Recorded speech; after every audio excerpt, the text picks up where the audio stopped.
चाळीसगाव येथील राष्ट्रीय एकात्मतेचं प्रतीक असलेल्या हजरत पीर मुसा कादरी उर्फ बामोशी बाबा यांच्या पूज्य तलवारीची भव्य मिरवणूक येत्या 5 जानेवारी 2026 रोजी मोठ्या उत्साहात काढण्यात येणार आहे।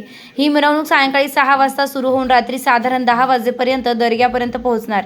हिंदू मुस्लिम ऐक्याचं प्रतीक असलेली ही पूज्य तलवार लाखो भाविकांचं श्रद्धास्थान असून दरवर्षीप्रमाणे यंदाही मोठ्या संख्येनं भाविक उपस्थित राहण्याची अपेक्षा आहे। उत्सव कार्यक्रमाअंतर्गत 3 जानेवारी रोजी बाबांच्या समाधीला स्नान तर 4 जानेवारी रोजी संदल मिरवणूक काढण्यात येणार आहे। उत्सवाचे मुख्य आकर्षण असलेली पूज्य तलवार मिरवणूक 5 जानेवारी रोजी सायंकाळी 6 वाजता निघणार आहे। यावर्षी पूज्य तलवार धारक म्हणून विनोद यशवंतराव देशमुख यांना तलवार धरण्याचा मान देण्यात आलाय।